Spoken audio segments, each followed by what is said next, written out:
Welcome back to the Pull the Chair podcast brought to you by the Grid Network. I am your host, Paris Brown, with my two co-hosts, Tyler Reddington and Dylan Lima. How are you guys doing this week? How's you guys' weekend? Great weekend, man. Great weekend. I saw some really good basketball yesterday with the Celtics, Lakers, and the Rockets, Knicks this weekend. Some good games. How was your weekend? My week was pretty good, all things considered. I mean, yeah, I'm definitely excited for the season to get back into gear. I mean, it's been crazy up here as far as snow has been. Like we've had a crazy blizzard, over a foot of snow where I am at. So, Really? yeah, it's not been. I shoveled That's what 4 hours I'm hearing. today. See, I haven't got. What?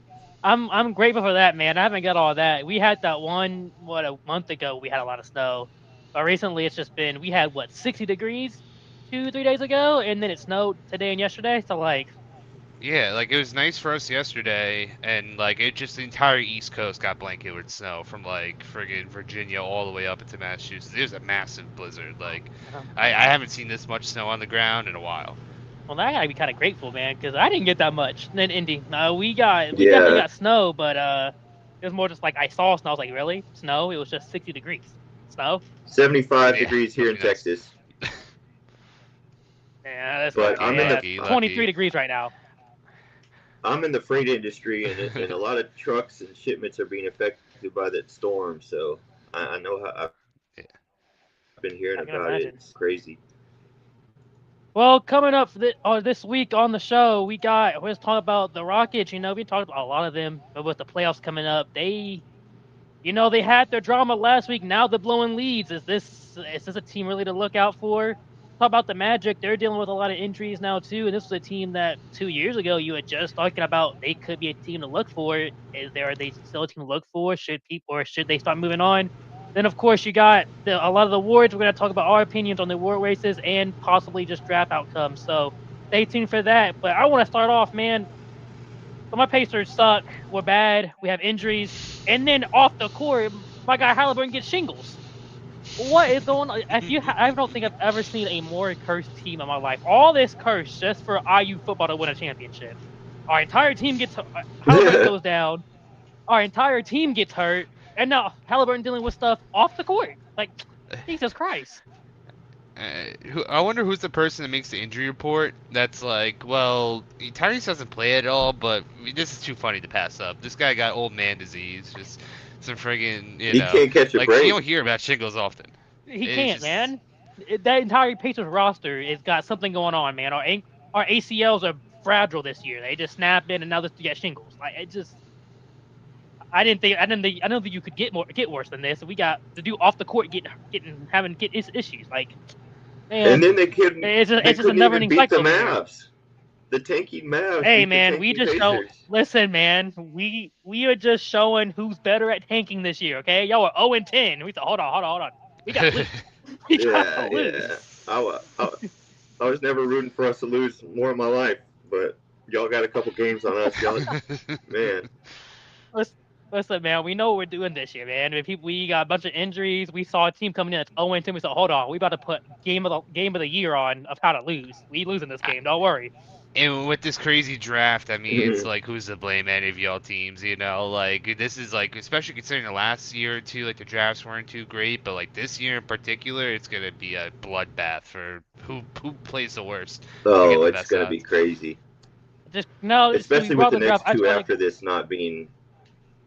Yeah, Go ahead, I brother. do want to ask, who do you guys think is gonna get that number one pick this year? Out of all the teams, who do you think it falls to? Hmm, Because that's a I good got to the question. Pacers, being my guy. I have Whoever, to hope that it goes to the Pacers, man. Because I don't I got know. to It's see the rest of obviously the the season lottery. because Adam Silver's got his hand on it. Well, he said he's Yeah. gonna mess with it next Like, year. So you know what? We get a free pass this year. I'll get the number one pick, and we be back good next year. Man, don't worry See, about it anymore. I would here's like the to see thing. the The Pacers NBA get it. for the lot. Pacers would be interesting, but it is a vibe-based lottery. Like, they swear that there's no no bad things going on behind the scenes. It's all properly looked over. Yeah, okay, bud. Like the Kings should be the ones that should get it. Brooklyn Nets will Yeah. never get it, despite no matter how bad they'll be. So honestly, if I'm gonna go into my vibes based like memory, I think it's gonna be the Grizzlies. They'll just all of a sudden Ooh. jump up. Because especially with John Morant and the pains that's going to be going on with him, now the Grizzlies will be more likely to move on for him if they get a top pick. So I'm going Now, to say based off of vibes, Grizzlies get it. now with the top pick, a lot of people, there's a lot of controversy recently over Darren Patterson if he should be the number 1 pick. Now, if the Pacers get number 1 pick, I say he just isn't going to get number 1 because we have our guards. Obviously, I don't see us drafting another guard. Again, he's great, but I don't see us drafting another guard. But say any other team gets the number 1 pick. 1, do you think he goes number 1? And 2, would you take him number 1, seeing just how he, him subbing himself out of a lot of games and missing a lot of time in college right now as a freshman? I would absolutely take him number 1. I've watched him. I've watched AJ play. They're both two very, very talented players. But just to see what Peterson does as a freshman, see the way he slows down the game, see the way he shoots the 3 ball. Yes, he's dealing with injuries, but he's going to get that figured out. And who's not to say that he's really, really putting all his stock in the NBA draft. That's not crazy to think about because people have done that many times before. And AJ DeMonta wouldn't be a bad pick at all, but that's what I want. As a Pacers fan, that's what I want to see it. Darren Peterson's game is unbelievable. His pace, the way he's able to shoot the lights out the gym, he's able to get it off the dribble. He plays defense. Yeah, the health has been a concern. I would be mad if I was a Kansas Jayhawks fan, but if I'm the first pick in the draft, I'm still going with DP. And look, it's one of those things, I feel like he's been getting a bad rap in the media. People are kind of framing this as he doesn't want it hard enough. I mean, look, Kyrie Irving was the number 1 pick despite only playing, 14 games the season before he goes into the draft. People just see talent and they're going to draft right. If Patterson really didn't want to play, he would just sit out. It's very obvious that he's dealing with injuries, and I think that's the problem, where it's you're already dealing with injuries. Are you willing to gamble on someone that may have more and more of these injuries down the line if he never gets this figured out? I think that's more of the question do you want to pose. I do think the Bansta is definitely a very solid pick that if it's not Patterson, but I think those are the 2 guys that I think are above everyone else in my opinion. The Bansta's definitely the guy I'm hoping for. And Paolo Banchero also dealt with some severe cramping issues when he was at Duke. He used to have to drink so many fluids and take fluids in the first half of games, and he came on to be the number 1 pick. Now, we'll talk more about him later, but it just goes to show that, people do look past these sort of injuries in college. It's not like ACL. It hasn't been anything where it's set him back totally, so we'll see. Well, as a Mavericks fan, you're the other team other than the Pacers, because obviously the Celtics don't got to worry about the draft. So, with this coming up, is there a person you're looking forward to the Mavericks drafting? Because like I said, my guy, I do want us to get Bansa. If we get Cameron Boons or Caleb Wilson, that's fine. But is there a guy you're looking forward to that you guys get? Yeah, right now, if we're 7, if we land to 7, and Darius Acuff Jr. falls to us, I think that is an amazing pick. Watching him, what he does in Arkansas, he's got the size, he's got the speed, he's got the sauce, he's got everything you need.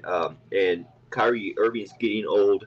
We're going to need to draft behind him. I've seen some other names like Keaton Wagler from Illinois, or even Mikael Brown from Louisville, but I would love to see Darius Acuff Jr. on the Mavs, and I think a lot of people in Dallas would not mind that at all. Okay, I like that. I like the list. The Mansa is my guy. I think it's either for me, it's the Mansa or Caleb Wilson. Those are the 2 guys I want. I'm more now that we have Zubac, I'm less worried about a big man just because we have Siakam and we have Zubac. So like that kind of solidified our power forward center situation. So now that we got rid of Matherin, and Matherin goes and drops 38 points for the Clippers, which I knew he could do, but like it's like Woo! give and take, man. Like I really want to see him do good. So to see him go over there, drop 30 off the bench, man, I was proud. But I was like, yeah, man, that's who we just got rid of. Like that is exactly what we got rid of. So that's why I want Demanza because I feel like he could fit into a small forward. We could have him, Siakam, and Zubac. I feel like that's with Halliburton passing the ball around. That's just a nasty. That'd be a nasty starting lineup. You have Nembhard guarding. So if you got the first pick, would you take Demanza over DP?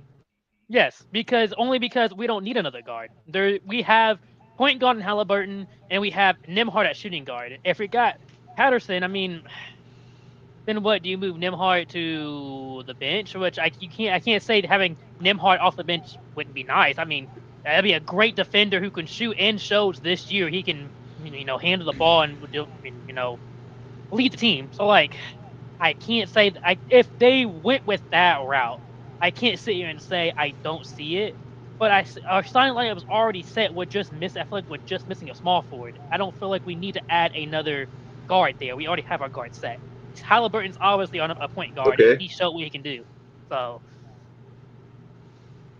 that's I mean, a lot the of people I have don't him want going him. number one. It's not crazy.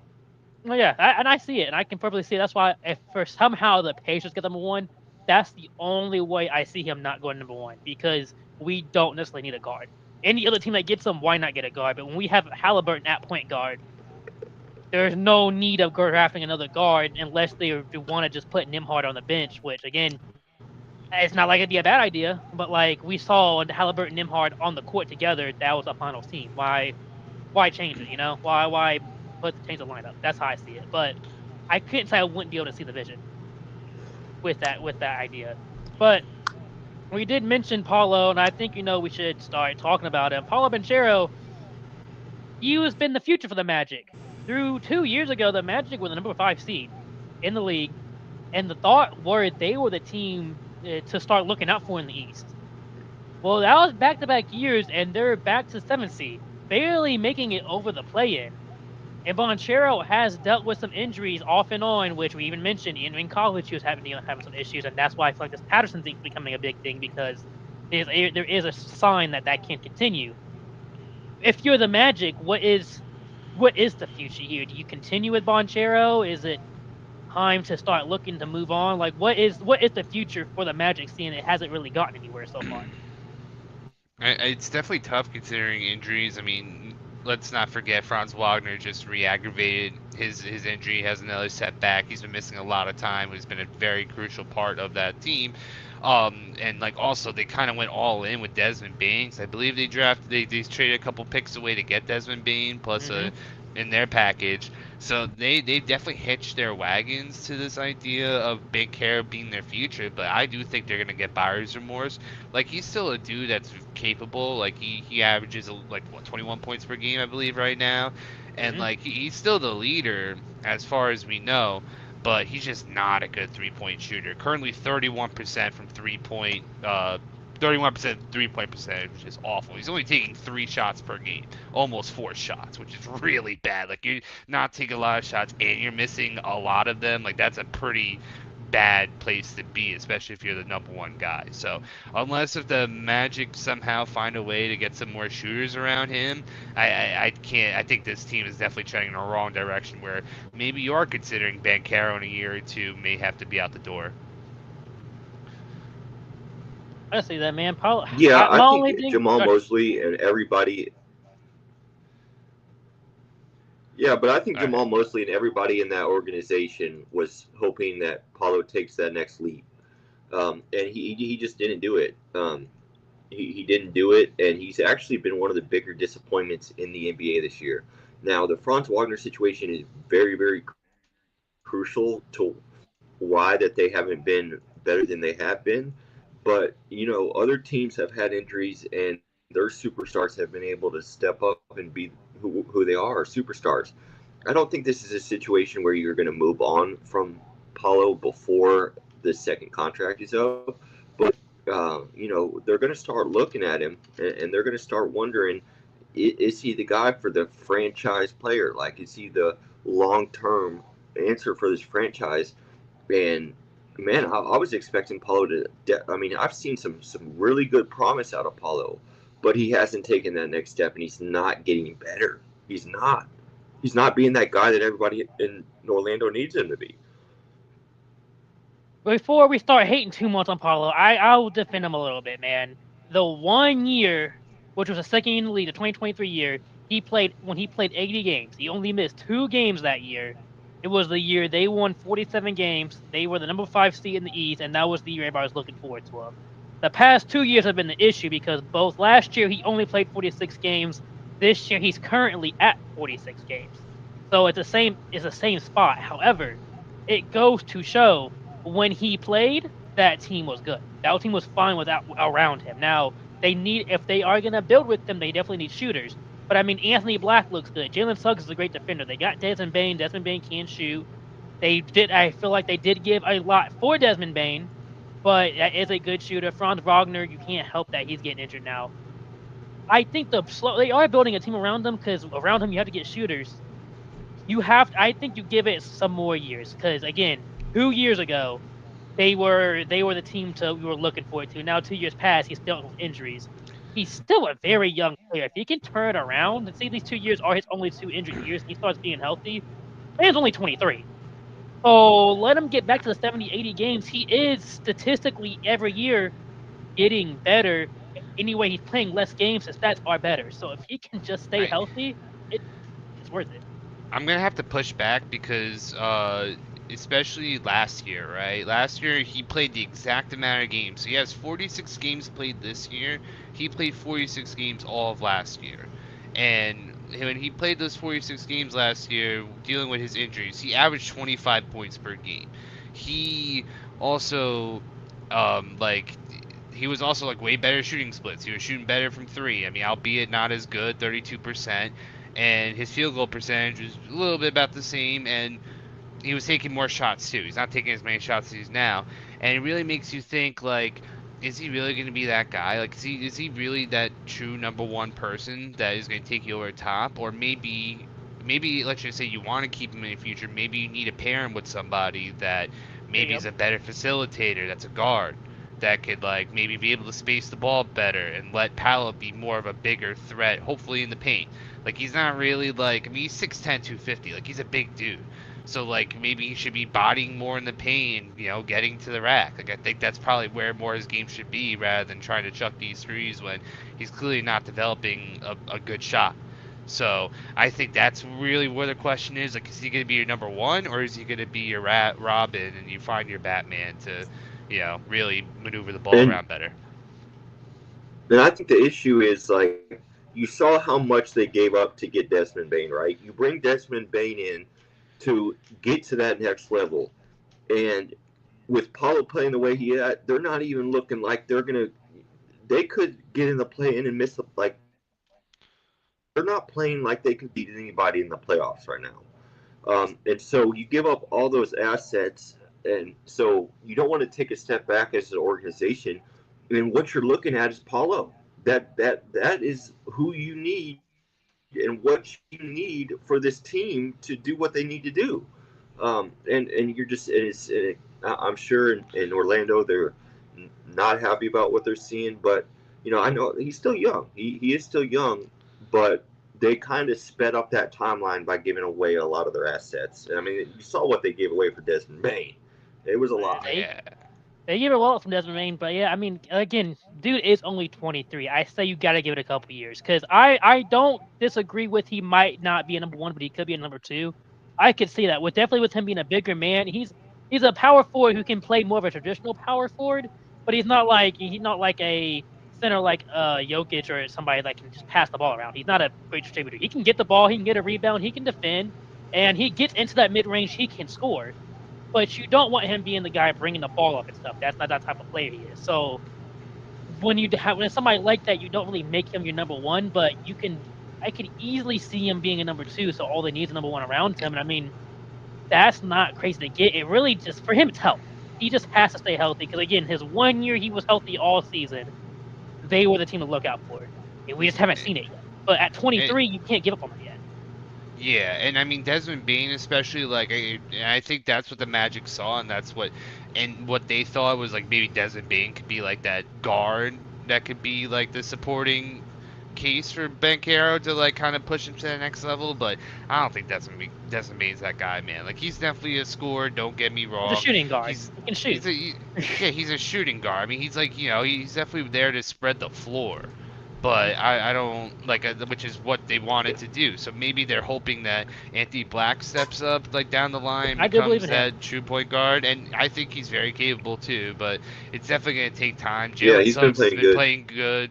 Jalen Suggs has been pretty good too. Like Jalen Suggs has been the vet now, pretty much for the Magic for a couple of years now, and he's been showing his presence on both sides of the ball. So I do think the Magic on defense can't. That's Jalen Suggs. Yeah, he's just a pest. 90 feet. Like, I don't know what the Magic are missing. It definitely feels like they're missing something. It feels like they have stepped back since their 5th seed, 47-win season. Because they're not going to have that type of season this year unless they go on a crazy run. So it's like, I feel like just putting a magic wand, it's like they really just need a better facilitator if Black is just not that guy. Yeah, they are definitely missing. That's what they're missing. It's just somebody who can distribute the ball. But I mean, again, with Anthony Black, you could definitely see him developing. Again, you have time with Banchero being 23. You have the time for it. It just seems like it's going to be on a much slower scale than we all expected. We saw that 2 years ago, 47-win team 2 years ago. We expected, man, this is the team ready. Now it's like, okay, hold on. We got some years before that team actually is ready over there. And I think it also goes, him being injured, but the East is slowly getting stronger. And the Magic on that year, that was a Celtics year. That year the Magic were good. It was the Celtics were the East, and then it was kind of the rest of the East. And so they went up there. Now the past 2 years, you've had some teams getting better. Obviously, last year the Celtics were up there, the Knicks were up there, the Cavs were up there, and the Pacers just went through the entire East in the playoffs. This year, the Pistons are there now. The Celtics are always there. The Knicks are still there.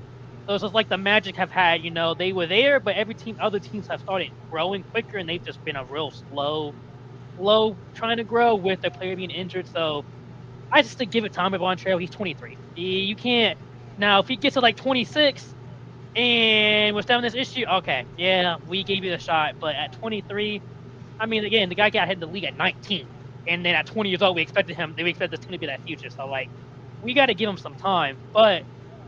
Moving on to a team that might not have much time is the Rockets. Because their number one scorer is Kevin Durant. And Kevin Durant don't got time like that. At least I don't think he does. I mean, scoring-wise, he might have time forever, honestly. The dude can score whenever. But, as a team to be competing in the West, forget having time to compete. It's slowly starting to look like they might not even compete this year. You bring up a good point, and I watched that game against New York Knicks, and that's a game that they absolutely should have won. After climbing back from a first-half deficit to being in control of the game in the third quarter and blowing that one. And so you see that the formula of hoping that a 37-year-old Kevin Durant will bail you out at the very end, it's not a sustainable thing. And we knew the Fred VanVleet injury, so we knew that was going to have an effect. And they do have a really good half-court defense, and they get out in transition. But come playoffs, when the game slows down, I really worry about them putting so much of the onus, because they're already doing it right now. So he's already getting wear and tear. 37-year-old Kevin Durant's already getting wear and tear. So you bring him into May and June, and you're expecting him to still do the same thing. I really have a lot of apprehension towards the Rockets and what they're doing. And, I think Ime Udoka is a great coach. I think he has a good vision for them. I think he's got some of the right cats around. But Alperen Sengun, he's a good player. I don't see him being the guy that's unstoppable in the playoffs, and it's just it's going to put too much of the onus on 37-year-old Kevin Durant. I've been high on the Rockets, and I do think that they are a very sound team. They came out to a very hot start of the season, and and they definitely have been choking games. So it's definitely like you definitely don't want to be making these games like a habit now, where you're just choking leads. You should be winning these games, and you just peter out. And I mean, especially with the whole Kevin Durant with like the whole burner thing, I know that's definitely messing up the locker room. Cause like I mean, look, as fans, we think it's funny that Kevin Durant's talking his shit, saying whatever. But like Jabari Smith Jr. and Alperen Sengun being in that exact locker room, being two very important contributors to this team, and Kevin Durant just running his mouth in a group chat, like it's not gonna go over well. I mean, look, Kevin Durant's always a well-respected dude. He's definitely one of the all-time greats. Um, but it's just not a good look. And if now this team starts falling apart come these next 2 months, I don't see them making a run. I think as of right now, if the standings stay as they are, they could beat the Lakers in the first round. They could get to the second round. But I really don't think there's really that many teams in this West Conference that they're better than at this moment. And that's definitely scary. And it's not really like skill wise, it's more of like Sengun's not ready, Amin Thompson's not ready. A lot of these guys are super young guys that when it comes to the playoffs, like the teams that have the more experience are gonna just end up being the better performers at the end of the day. We see this time and time again. There are some rare exceptions, of course, but most of the time when you see these runs, you see like the veterans show out, especially if they're not like the main guys on the team. And Kevin Durant can't do all the scoring on his own, plain and simple. And like you can lean on him as much as you can, but we've seen time and time again when he's the main guy, they besides the Warriors, it's the only time he's won anything. And of course they had historically great teams. So it's definitely a tough scene out there. As of right now, I'm definitely much lower on the Rockets than what I was before. See, I was really high on the Rockets. Funny enough, the Rockets, once they got Kevin Durant, and I saw that starting lineup of Amin Thompson and Kevin Durant and Jabari Smith and Alperen Sengun, I was really high on them. I kind of had a feeling that this team could be the team out of coming out the West. So I was like, it's going to be them. They can easily compete with the Thunder. I think the issue is, one, as you said, it's a lot of young players. They're very young. Kevin Durant obviously is the veteran, but there's a lot of young players. But two, and funny enough, it's kind of what we mentioned with the Magic. There is no distributor of the ball. The point guard to start games is Amin Thompson. Amin Thompson is a shooting guard, and his issue is a shooting guard who can't shoot, which is funny enough. He has no three-point shot. But, I mean, he's freaky athletic. He's got great defense. But he can't shoot, but he's also not a point guard, so he's not a distributor of the ball either. So that kind of really sets you back at point guard. Kevin Durant's not a distributor. That dude can score. He can get rebounds. Sengun's the guy. Sengun's the guy, and he's not ready to be that guy yet. Sengun is their leading assister.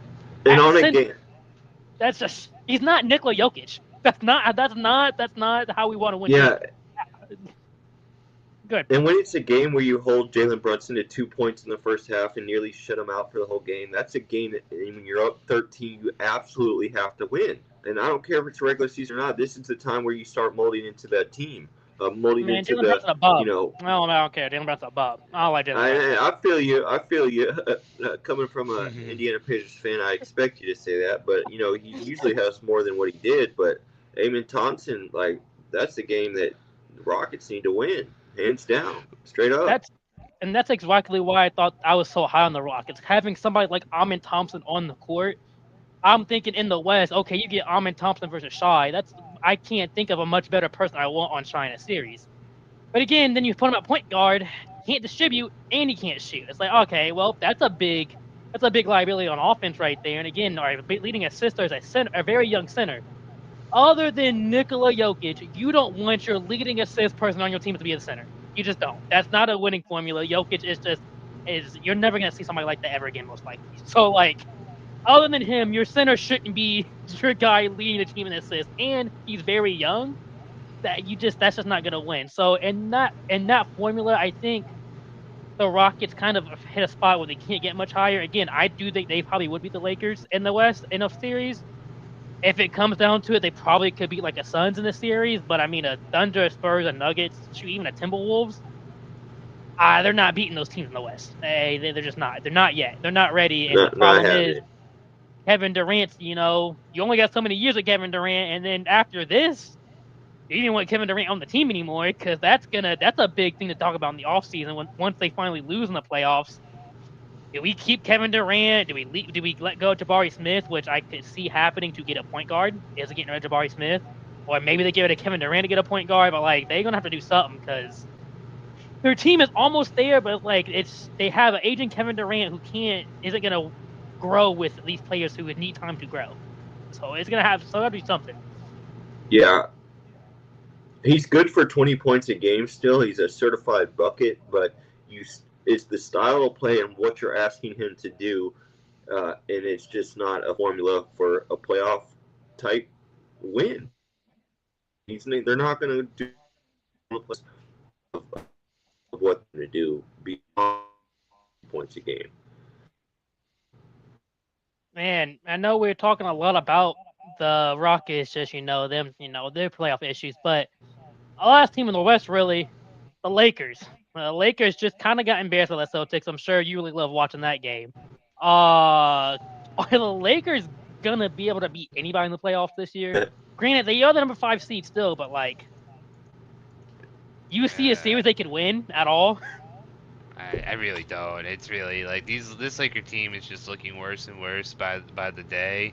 And we've seen it. Like, look, Luka no doubt is the offensive engine of this team. Like, and obviously LeBron when he's ready to play and he plays, he's still damn good. But like, man, we're really starting to grasp at straws. Like, obviously Austin Reeves is definitely someone that they're gonna have to rely on a lot coming down the stretch. But especially with him coming back from injury and being out for a long time, like it's gonna take him a while to get up to speed of where he was before.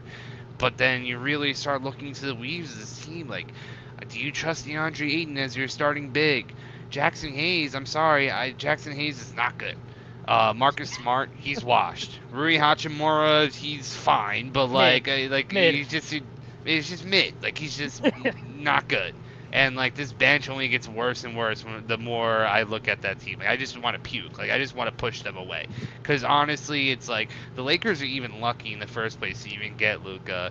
And then at the same time, like this is just one of those things where they don't have anything. They really have to rely on Luka. So how far is Luka gonna take this team? And I don't think he's gonna be able to do that. Not when Peyton Pritchard's dropping a 30-piece on his head, dribbling through his legs, doing step back threes. Like, it's one thing, right? If you had the Jaylen Brown and he was just absolutely dominating, which he was. He still had a solid game of his own, but when you have Payne Pritchard dotting your star guy in between the eyes, like he's not even driving by him, and like he doesn't have to. He's just sniping. He's just friggin' going deep like a Trae Young, and just friggin' and Luka can't do anything. He looks like a traffic cone out there. So if that's who you're relying on to bring you to the promised land, I'm sorry, you need more. Plain and simple. So Tyler, as a Luka fan, Yeah, how I far think it's can just Luka take them? Well, I've single-handedly had front row to watch him do what he's done and take a mediocre team to the NBA Finals. And I've watched him take an even less mediocre team to the Western Conference Finals.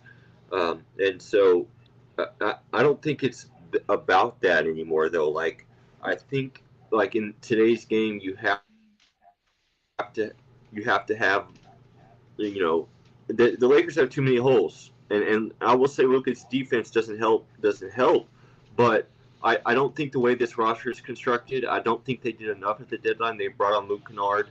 I just think, and again, we're talking about LeBron James, who arguably, many people's best player ever, but I think that in the playoffs, this is another formula for success. I do think DeAndre Ayton is a big hole in that roster come playoff time. I do think some of these mid-tier guys, they're not deep. The Lakers are not a deep team, and you have to be deep in the playoffs. And you saw what Minnesota was able to do them based on their speed and youth. And they're going to have to do that. They're going to have to match up with somebody just like that again. And so I don't, man, and I want to see Luka do good. I want to see but it doesn't look good for down there in LA. And Well, look, Tyler, that finals run Mavericks team, just looking back at them, I would much rather have that Mavericks team than this current Lakers roster. Like, you had someone the likes of PJ Washington, who was playing out of his damn mind. Like, he made up for what Ayton and Jackson Hayes has done all this season, pretty much. Like, just him alone. And like, he was never like the most consistent guy, but when he gave you his 20 and 10s, he meant it. Like, he had it with all the passion. Mm-hmm. Kyrie Irving was someone that was such a great running mate. Like, if we're going to have Lucas running mate, it'd be a Yeah. 42-year-old, like, LeBron James, 41, 42-year-old LeBron James, who can't really play every game like he used to. Like, at least Kyrie Irving played almost the whole season. He played through the finals. Like, he friggin' was there all the time. You had dudes with the likes of Daniel Gafford and friggin' Derek Lively as your bigs, who were Derek Lively, yes, sir. spectacular around the rim. So, like, and like they had their friggin' Tim Hardaway Juniors on the bench. They had their Seth Curry on the bench when they needed some shooting come, when the stars aren't on. You don't see any of that on this Lakers team. There's none of that. Like, obviously Luka was the main guy, but comparing that finals run Mavericks team to this year's Lakers team, this Lakers team is abysmal. It's amazing they have the record they have now. Because Luka's out here dropping 50 points. Yeah, it really at the start is. of the season.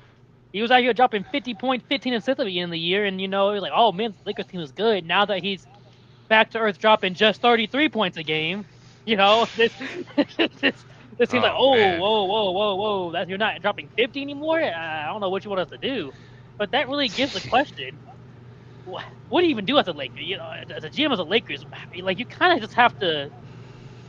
Just look at this team, you kind of just blow this team up. There's nothing there. You got Luka, obviously you got Luka. You got Austin Reeves. I would be okay if they keep Austin Reeves. I would only say get rid of Austin Reeves because they might be able to get something out of Austin Reeves because they're not getting anything for the rest of these players. But even if they keep Luka and Austin Reeves, I mean, that generally is the team. That's it. It's the team. So, like, the problem is they're actually It doesn't good look like enough to LeBron James. Good. Yeah, he might not even be back next year. So you take that money off the books, but you still got a lot of work to do to build that team around Luka and Austin Reeves. I do think those are two pieces that you obviously want to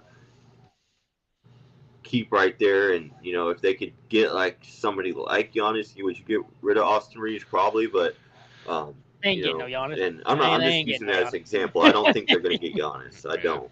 But I'm just saying somebody of that tier. And that's the problem. Right, they can't even trade anybody. Like, nobody wants DeAndre Ayton, Rui Hachimura, Jackson Hayes. Like, nobody wants those players. No. They're in a very interesting situation. But I think, Rob Pelinka was so glad he got Luka. But, it's how you construct the team around him, as Dylan was just talking about. In the NBA, your best players are the most important part of your team. So obviously, it's one of those things where it's like, all right, we have Luka now. He's definitely in his peak prime. Where as long as we keep him happy, now it's time to really start constructing. Like now, this was really the first full year of them having Luka. And, obviously, I feel like LeBron still has the Lakers in hostage because you can't give up the ticket revenue. You can't give up the jerseys. Like, if LeBron wants to come back, they're going to say yes. They're not going to say no to LeBron. It's like kissing the ring to the mob, the godfather of the mob, It's like you're pretty much doing that with LeBron. Like, you can't say no to him. So, like, it's one of those things, like, they have so many problems, and their record is too good where they won't even be in the lottery either. Yeah. They won't even be in the lottery. So, after the lottery, the NBA draft is always a crapshoot. Sure, you could get lucky and draft your Jokic's, your Butlers, your friggin' Draymond Greens of the world. But, like, if I'm pulling Draymond Green as, like, a second-round pick, like, late first-round pick kind of guy, there's really not that many picks in the first place. So, Giannis was a mid-teens pick. Like, and so it's just like it's so hard to find those stars after the lottery. So they're in a really bad spot, all in all. Luka will never be in the lottery, man. He's too good to have a team in the lottery. That's kind of like your give and take with Luka, man. If you have Luka on the team, they're not going to be bad enough to be in the lottery. But then you got a team like the Lakers, like, well, now we got to hope. The record's not bad. It's not the fact that they had a really good start to the season. But it's will they be able to hang with these guys in the playoffs who's going to be deep, athletic, and present so many problems defensively for the Los Angeles Lakers? That's the question. And to wrap this show up, we gotta get into our predictions for the awards this year. And man, I feel this is where we might get into some controversy. Definitely when we get towards this MVP race, which we will definitely save that for last. So I will start off, which I feel like isn't as controversial, Coach of the Year. I'm guessing. I would say honestly, I feel like the number one pick probably is the Pistons. I might give it to the Spurs just because it came up so quickly. But obviously, I mean the Pistons are number one team in the East. They damn near as good as the Thunder. So like you can't really not give it to the Pistons head coach. I feel like. See, I mean, look, Yeah, also another thing too, it's like considering how good this Thunder team is too, like you can't take Dagonaut completely out of this as well. Like Yeah. just having the best record all in all in the NBA, like typically those are the things you look at. And considering like the Thunder started the season, so like they were on pace to beat the Warriors all-time Yeah. winning record, you know, for a season. So like that definitely goes for something. It's not the sexiest pick, of course, but I think Mark Dagonaut's definitely in that running as well for Coach of the Year. yeah, I like JB Bickerstaff out of Detroit. I just like how he coaches those players. I like how he has those guys fighting, and just to see what they're able to do in Detroit. Yeah, I just think the way Really out there fighting people, man. players respond to him, and they never take a game off. They're so physical. I always look at how do players play around somebody. How do they respond to somebody in leadership, and the way the Pistons responded JB Bickerstaff makes me think that he deserves to be Coach of the Year. I think he's gonna win it. I think he's gonna win it, but I want to mention obviously this guy is not gonna win it. There's no way he wins it. But I like, don't know. I feel like the Oh. Pistons are like the darlings right now. I feel Well, like no, they I'm may not just saying- give it to you know. I do think the Pistons are making. I'm putting a pick that I don't think. Obviously, I think they won't. This team won't get it. But like, I just got to mention. What about the Charlotte Hornets coach, man? That team is just like a full 360 middle of the season. Now they out here winning games, fighting with the best team in the East. Like Dang. obviously they're not going to be in conversation for it, but like he's doing something down there. If they had most improved coach, then that might be him, because he definitely has done really well with the Charlotte team, and it has them playing hard and well too. Don't think he's going to be able to get the Coach of the Year nod, but might as well throw. I think there's a world where if the Hornets do fly through the play-in and hit like a 5th seed, like where Toronto is right now, I think you could get a good argument in there. But especially where it's like just such a crazy turnaround, and with a team like the Hornets that like no one ever expects them to be anything. But that also requires them to pretty much win out the rest of the season to have that opportunity. If that doesn't happen, then yeah, it's pretty much just a waste. I was just thinking about like, man, Charlotte just had a completely. They went from just every year you never thought about Charlotte to hold on. This Charlotte team is kind of a good team this year. They're starting to win games. You got LaMelo Ball driving around the city of Charlotte, terrorizing the city, but going out there dropping 37 points and 3 points a game. So like you should just get an award for making the Hornets relevant. Just give him a special award. Like, good job, you made the Hornets a relevant team for a season. Here's your special award for doing that. They on TV fighting, they fight. He went out there, fought the Pistons. They went on the court and crashed his car. Like, golly, what is going on? Driving another one the next day, a brand new, another $100,000 car. It's crazy. But so this year, Charlotte, you forget Charlotte even has existed as an NBA team. So like, I give credit to him. The team actually looks like they have a group of players that they Absolutely. watch. And I like LaMelo. I really like LaMelo Ball. Just it does. Maybe he needs an Uber or something, man. I don't know if he should be driving. That's crazy. Who lets him drive at this point? I get he crashed the car, but like Yeah. all the other videos of him driving, bro, that dude is a reckless driver. It's GTA. What is Charlotte. he doing when he drives? He what drives is he like He's doing? on he's Instagram down- Reels. He's on Reels. He's on TikTok. Yeah, He's not exactly. paying attention to the road. I'm telling you, man, that dude drives like he plays basketball, But- bruh. He's just out there doing stuff. I'll get there eventually. We'll see what happens. And how the dude crashes the car.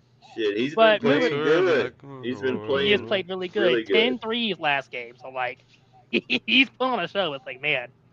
But now, thinking about next one, I want to go most improved player of the year. The number one point guy for right now is Denny Avdija, which I didn't even know that dude existed till this year. So I'll give it to him. I'll give that to him. I do like Ryan Rollins as a pick. He's looked really good on the Bucks, so I do like Ryan Rollins as a pick. Also Jalen Johnson. Jalen Johnson is the only thing on the Hawks team that you can sit there and watch right now. So like, he's looked really good. But Denny has looked really good. Made the All-Star game, so he has looked really good this year. Yeah, it's hard to vote against Denny. Go ahead, though, Dylan. No, yeah, sorry. I mean, it's hard to. So, you go, Tyler, please. It's hard to vote against Denny, just because, and you know, some people have their opinions on him, but he really is like doing so well with a Portland team that's just so mid, has been so mid for so long, and his ability to score the ball is absolutely amazing. Right, his ability to close games, his ability to get to the free throw line. It would be hard to bet against him, but I'd really like the Rollins kid out of Minnesota, and you got to look at Jalen Duren also. And you know, I'm just so high on the Pistons right now, so I'm saying a lot of Pistons guys and players and coaches, but those are three that I would look at. I think the guy should be Jalen Johnson Jr. Jalen Johnson looked really good. He's looked really good. Sorry, Jalen Johnson, just regular Jalen Johnson. But like the fact that he made the Hawks single-handedly just give up on Trae Young within the season is definitely like that alone is crazy. Like this whole team was built around Trae Young, and this was supposed to be the prove-it year for Trae Young to be like, hey, is this going to be your team, or are we moving on from you? And then Jalen Johnson just comes out of the friggin' sky, becoming the second coming of Russell Westbrook, but bigger. Like 23 points per game, 10 rebounds per game, 8 assists. Like he's that's a borderline averaging more triple than double Denny guy. And everything. Other than points, they're tied, but he's getting more rebounds and assists than Denny right now. So like, he's an efficient shooter, 49% from the field, 34 from 3, and like he plays just amazing defense. He's averaging a steal per game. He's averaging half a block per game. Like he's stuffing the set all 5 stats pretty much every single game. Or every other game if you're saying a block, like, oh, technically 0.5. But anyway, but regardless, like, I think him just going from a nobody pretty much, like, unless if you're a Hawks fan, you knew Jalen Johnson, but now he's, like, their guy. Like, they're going to build around him. He's their star now. Plain and simple. Good point. Really good point. I really like Jalen Johnson. Funny enough, Jalen Johnson was the guy I put on my bet song when I was doing some prize picks. So the dude was averaging, it was like his line was always like 18 and a half rebounds and assists. Dude got it every game. That dude was averaging for a good stretch of time. He was getting like 22 rebounds and assists per game.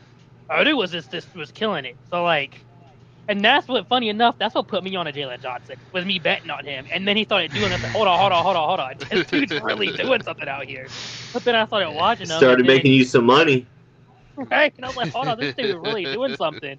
And then I watched him against the Pacers, and he decided to not do anything the game. I watched him against the Pacers because, you know, everybody wants to try and lose to the Pacers. You know, we go against them, they got to try their best to lose to us. So, like, okay, guys. But, like, no, Jalen Johnson has looked really good this year. And like I said, he's probably number 1 at the moment, but stat-wise, Jalen Johnson's really got him beat stat-wise. So then he just made the All-Star. So that's what everybody's really looking at, because now people know the name because of the All-Star appearance. But Johnson's there. And I mean, Denny Avdija has a good chance. Like he's made that Trailblazers team like formidable at the very least. And I mean, like, you know, I find a lot of these guys through fantasy. Like Denny Avdija has been steadily improving over the past couple of years, but he's just one of those guys. Like people probably just started understanding like how to even say his name as of late, you know, because it's not an easy name to pronounce. Avdija, like, it's not easy. But like, it's just one of those things where I think you could go back and forth between those two guys where. Everybody else, like Ryan Rollins, I'm not sold on with that Bucks team. I'm not really sold on really anyone else, unless if there's someone that really came back from injury, which I can't think of anyone off the top of my head that came back from devastating injury this season. Like I do think those are the two possibilities. Now going to sixth man of the year, I do really like Anthony Black as sixth man. I really like Anthony Black as a player. I like Reed Shepard. Colin Gillespie's had glimpses. I'll say this: he's not sixth man of the year this year, but I'll say he's shown glimpses. He's had stretches on the Suns as a sixth man, as other than Devin Booker, their best player on their team, and then for some reason Dylan Brooks wants to start dropping 30 points, but now Dylan Brooks is injured, so that kind of gets rid of that. But Colin Gillespie's had moments, but I do really like Anthony Black as sixth man of the year this year.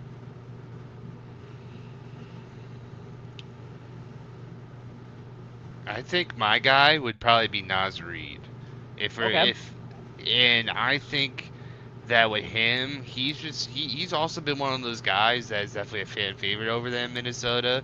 Like, people say they do the Drake May, but Naz Reid was the first self-named nickname guy. For being real, I'll give him the credit because Naz Reid is that guy off the bench. And even with someone like Ayo Dosunmu coming over to kind of take over that six-man spot, technically, like, Naz Reid still holds it down there, man. He's a 14-6 with a 3 assists per game type of guy. Very high shooting splits of 47 and 38 from 3. Like, in a pinch, when you need someone, especially in just energy, like, give me Naz Reid, man. He's the odds-on favorite right now as well for six-man of the year, according to BetMGM, so besides him, maybe Keldon Johnson of the Spurs, I think, is also another good shout. But I think Naz Reid's the guy. That's who I was going to go with was Keldon Johnson because the way that veteran is playing for the Spurs, he's ridden it out with the Spurs this whole time. And to see him come in with the impact and the way he's able to shoot the ball from three, also his offensive rebounding and his defense, but his veteran leadership for the Spurs has been an integral part of their success this year. And like you did say, Naz Reid is the odds-on favorite and probably should win and will win. But Keldon Johnson out of San Antonio is somebody that you could definitely put some stock in because, man, his ability to do all play on both ends of the floor and then, actually have what he does contribute to W's. And then, some people said Reed Shepard. I still think it's a little too early to say that he would be sixth man of the year, but I'm going with Keldon Johnson. I'm telling you, man, don't sleep on Anthony Black, man. Dude averaging 16 points on 46% shooting, 4 rebounds, 4 assists. Hey, he as a point guard. No, he's definitely. He's the future most improved. He's definitely guy. up there, man. He's fun to watch. He's definitely. I try to trade for him in my fantasy basketball league. Like, he's definitely been on my radar.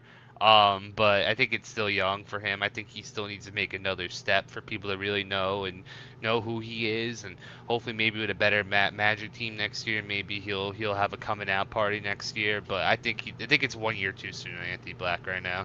Okay. Now I think this one, I do kind of think it's somewhat subtle, but you still have a chance. It's Rookie of the Year. I think it's almost like set in stone that Cooper Flagg's gonna win it. But obviously, you can't sleep on Colin Knuble. Colin Knuble has had an amazing year this year. If it was any of the past, 2-3 years, Colin Knuble probably would be. But the Cooper Flagg, I think it's already kind of Colin Knuble's played absolutely amazing basketball, and he is absolutely right up there with Cooper Flagg. Now, I will say Cooper Flagg foot injury, that's something to watch because you do need to start watching the games missed. But what Cooper Flagg has been able to do as a rookie on every single end of the floor, every single play, he gives you a chance, and he's so fun to watch. His stats have been, up there with the league's best for the last 20 years, compared next to LeBron James. So obviously I'm going with as a rookie. Yeah, and you know what? Colin Knuble's got more total points, and he's a better three-point shooter. But obviously, I'm going with Cooper Flagg. Yeah, I get it. I think the games played is definitely a big factor here. I'm gonna hold off on my rant for a little bit, but obviously, because I definitely hate the 65 game rule. Without a doubt in my mind, it's one of the dumbest rules ever conceived. But I do have the side-by-side between Knuppel and Flag, because Knuppel's played 57 games and Cooper Flag's 49. So now Cooper Flag has to play another 16 games through pretty much the end of February through March and April. So he can't really miss much anymore. But as far as like per game, Cooper Flag beats him in all the 5 significant stats. So, but it's like 19 to 20 Cooper for points, 5 to 6 in rebounds, 3 to 4 in assists, steals. Cooper Flag averages a steal, and he averages way more blocks. But Concanuple's a way better 3-point shooter. He's a way more efficient guy. Concanuple has a 43% shooting percentage from the 3. That is, he's had. I saw some crazy stat where, he's had like multiple 10-game streaks of shooting over 40% from 3 or something crazy like that for like 10-game streaks, like several times this season already. And like he's just having such a historical season where I do think all in all Cooper Flag would win it. But if he doesn't hit that 65-game threshold, what can you do? It's kind of Knupples. But it's definitely a 2-man race, 2-2. Yeah. Oh. And that does apply to Rookie of the Year, right? The 65 game does apply to Rookie of the Year. All awards, all NBA, all the post game, all the season awards are all 65-game threshold. Something to watch for sure. That goes to Defensive Player of the Year, because right now the odds are Victor Wembanyama wins Defensive Player of the Year, but he misses a good amount of games consistently. After that, the odds are Chet. And then it goes to Rudy Gobert. I swear to God, if Rudy Gobert wins another award. I swear to God, if Rudy Gobert wins another award. Now, like I said, we're talking about hands down. But my God, hands down, Victor Wembanyama. That man is a freak. Absolutely contorts every single shot. If you're shooting from half court, you got to watch out for Victor Wembanyama. He can only miss 4 games for the rest of the season, though. Yeah, I mean that. Yeah, and he's been able to play it. Man, this injury thing is really, really putting a damper on things. Yeah, and you've heard coaches come out. The coach for Denver come out and say that somebody like Jokic who has one injury that keeps him out for 6 weeks, 8 weeks, people like that. They go to bat for the players saying that shouldn't be the case. But the NBA obviously. Yeah. Sorry, finish your statement. What was about the NBA? No, I'm the NBA is obviously making it a point to put this as the threshold, and seems like they're going to stick with it. So. Yeah, I'm gonna go to my rant because this is just abysmal. I mean, I've seen several different media outlets, especially NBA forward and agents wise, where it's just the players that agreed to the CBA are ridiculous. I understand this is all to combat tanking and to combat the load management stuff, but now the awards is no longer who's the best player, who has shown to be dominant in any way. It's who's the healthiest. And it's now we got to be oh, well, Luka could have been MVP candidate. Shea could be MVP candidate. Jokic could be all of them. Those 3 guys could all potentially miss their all NBAs. They could all miss any kind of potential awards. And I think it's downright unfair. Looking back at previous MVP winners, Giannis's back-to-back MVPs. He played 63 games in his second MVP stint. LeBron's first MVP with the friggin' Heat. He played under 65 games. I believe he was at 62 for that one. Yeah, he was 62 for that one. And then we were joking earlier about how Karl Malone only got 49 games in the 98-99 season as an MVP.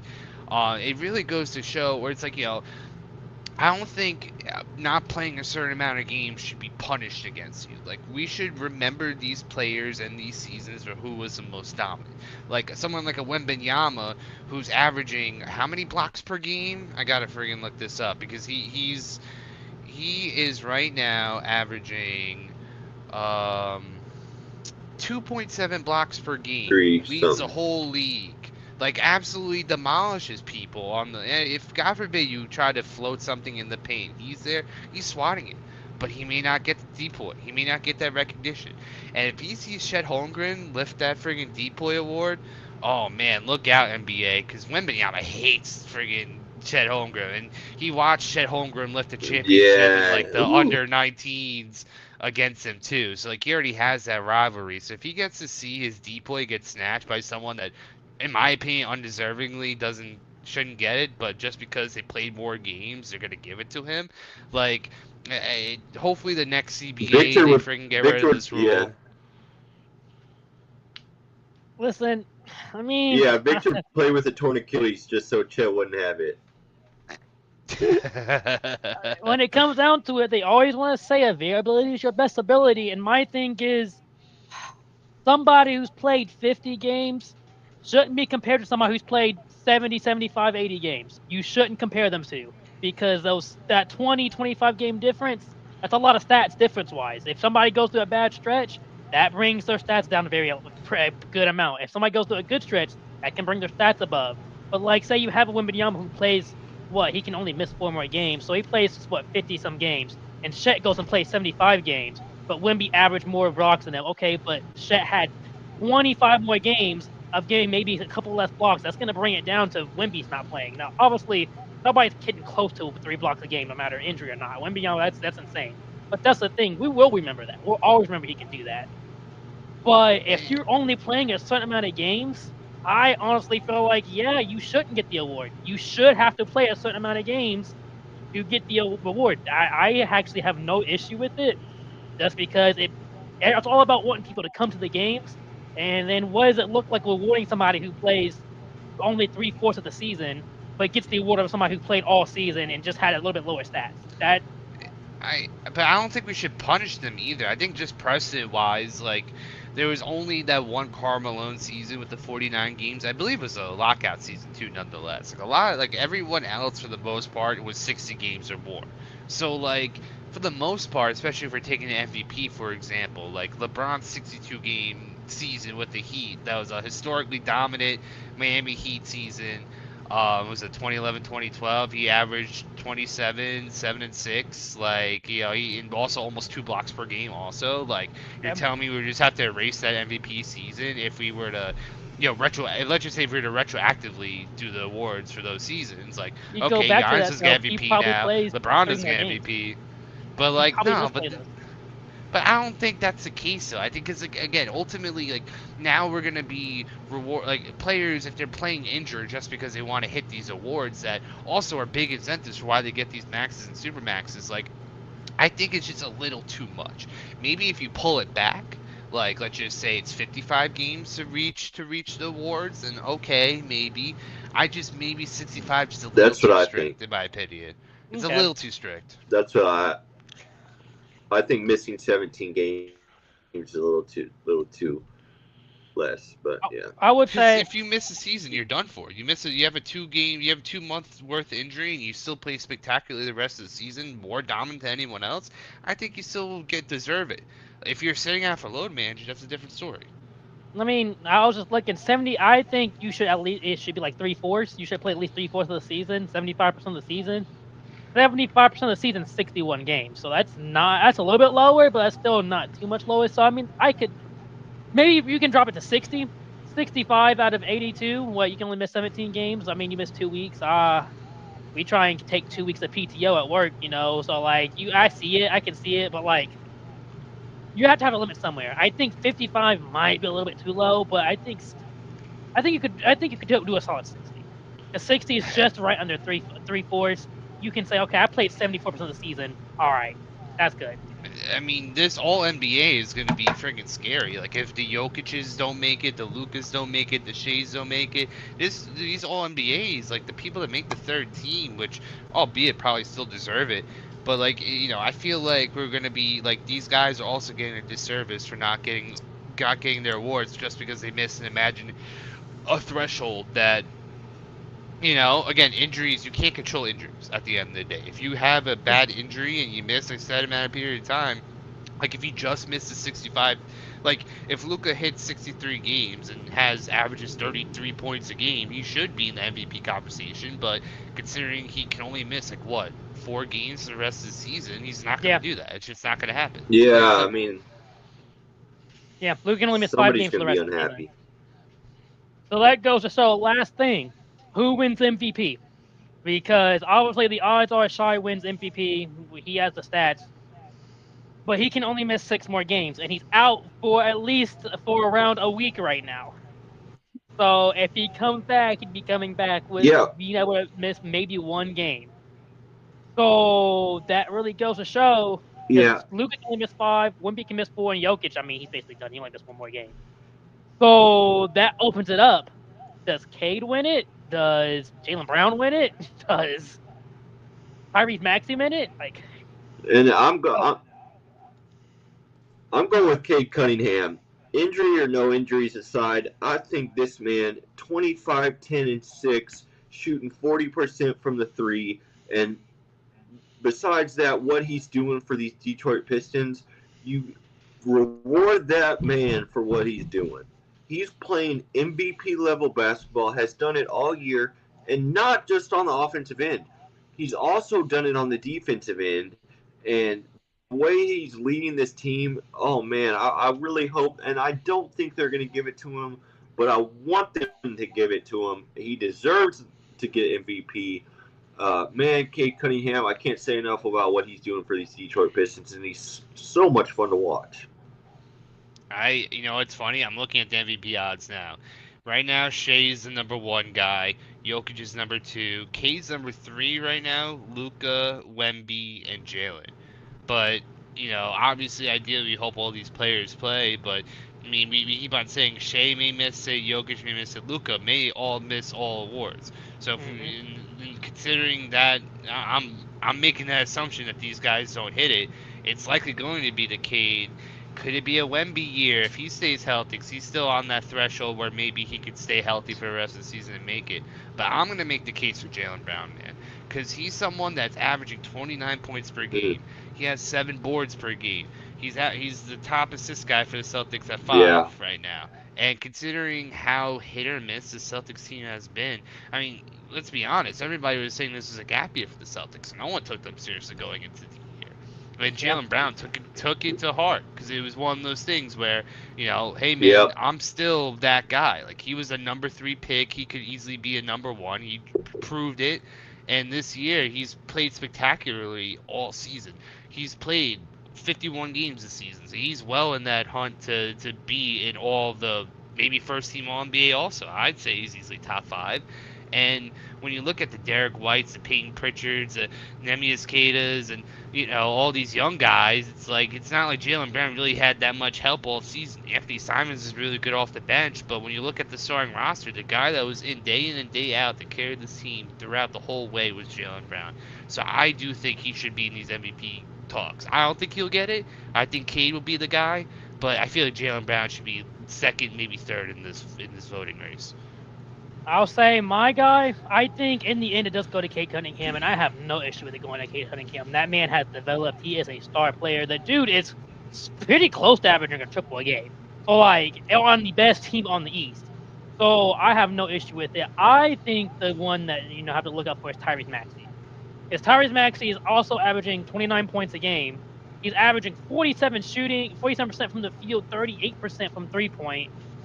Still averaging 4 rebounds, 7 assists. 4 rebounds from Tyrese Maxey seems kind of impossible. That dude feels like he's the shortest player on the court, getting 4 rebounds a game. But he's also averaging 2 steals and a block per game, too.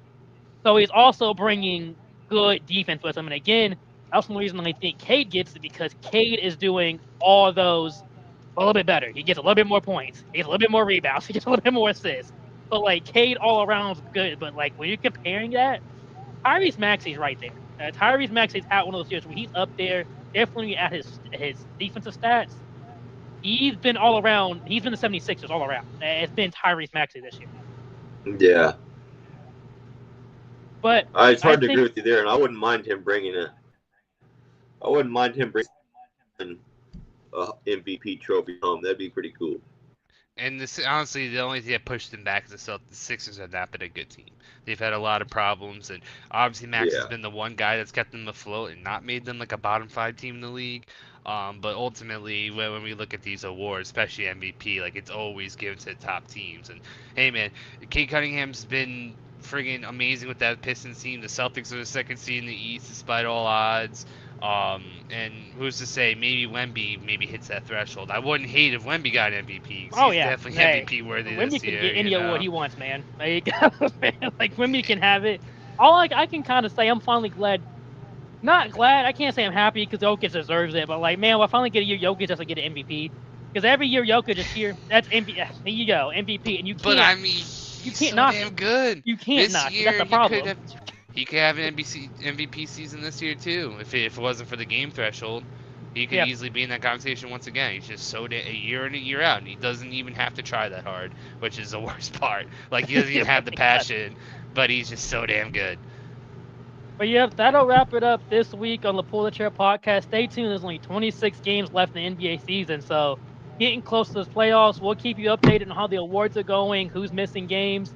Start talking more about the draft as this is coming up, and me and Tyler's team is both looking forward to the draft. And then you got Dylan's team. I mean, who knows what they're going to do in the playoffs? I mean, they have a chance. Jason Tatum maybe comes back. You have a chance. Jaylen Brown's March 1st will be the rightful return of Jason Tatum. You got two people looking for Is a that draft. leaking? Is he leaking some? I think so. I think it's today. They pushed back that game in prime time, so I feel like it's gonna be the Okay. day. Y'all So, heard yeah, it. you got two people looking forward to the draft. You got one person looking for the playoffs. The East is actually pretty difficult this year. Obviously, you got the Celtics. The Cavs are no joke now, though, with that trade. So we'll keep you updated with those. So stay tuned on the Grit Network for the Pull Up Chat podcast Monday nights at 9 o'clock.